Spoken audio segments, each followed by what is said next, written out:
Venezuela was hit by two major earthquakes in less than 1 minute. The first was already powerful, a magnitude 7.2 earthquake west of Caracas, near the country's Caribbean coast. Then, before people could fully understand what had just happened, a stronger magnitude 7.5 earthquake struck the same region. That timing is what made this sequence so dangerous. In a major earthquake, seconds matter. People may still be inside damaged buildings. Stairways may already be cracked. Emergency crews may not even know where the worst damage has started. Then the ground moves again. The danger in Venezuela was not only the strength of the shaking, it was the fact that the shaking came twice, almost back to back. The first earthquake could weaken buildings. The second could test what was left. A building that still looks standing from the outside may already be unsafe inside. That is why twin earthquakes can be so destructive. They do not give a city time to recover, evacuate, or understand the damage before the next danger arrives. And this was not treated as an ordinary earthquake warning.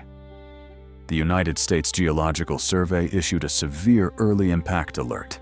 Its model warned that high casualties and extensive damage were probable. It also estimated that deaths could possibly reach the tens of thousands, with a range going as high as 100,000.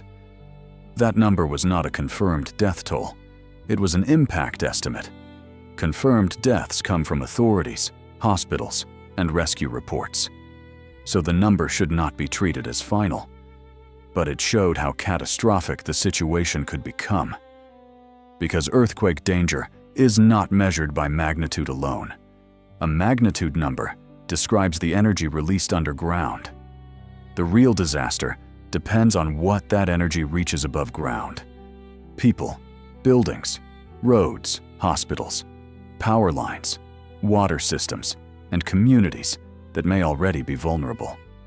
The earthquake struck near Venezuela's Caribbean coast, west of Caracas, but the shaking reached the capital region. Caracas is not an empty area. It is a dense city, and dense cities change the scale of an earthquake. In a dense city, shaking does not hit empty space. It hits homes, hospitals, schools, roads, power lines, and the people depending on them. The depth of the larger earthquake also mattered. It was reported as shallow. Shallow earthquakes can be especially damaging because the energy has less distance to travel before it reaches the surface. A deep earthquake can still be powerful. But when a large, shallow earthquake strikes near populated areas, the shaking can arrive with enough force to expose every weakness in the built environment. In Venezuela, that energy reached real neighborhoods, real buildings, and real services. It reached people with almost no warning. It reached structures that were not all built the same way. And because the earthquake struck near the Caribbean, another danger briefly appeared. Tsunami alerts were issued for parts of the region. The warning was later withdrawn. But the concern itself shows why coastal earthquakes are different. For coastal communities, a powerful earthquake can create two fears at once. The land may already be damaged. Roads may already be crowded. Families may already be trying to find each other. And then, the coast must still ask whether the sea could become the next danger. Even when a tsunami does not arrive, the warning adds pressure.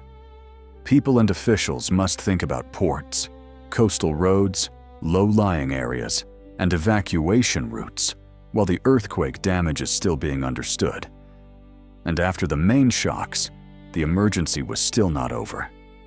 The ground can become still, but the damaged place does not become safe immediately. Aftershocks can follow. Damaged buildings can weaken further. Roads can stay blocked. Power, water, and phone signal can fail. Hospitals can come under pressure. Rescue crews may need to enter places that are still unstable. This is how a powerful earthquake becomes a wider emergency. That is why Venezuela's twin earthquakes were so dangerous. Several threats overlapped at the same time.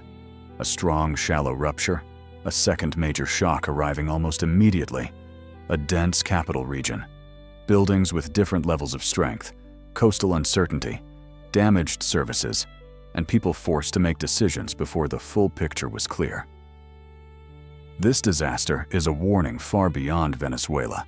Many countries around the world face the same kind of risk: active seismic zones, coastal cities, older buildings, dense neighborhoods, and services that can fail when people need them most. In Venezuela, one powerful earthquake was followed by another before anyone was ready.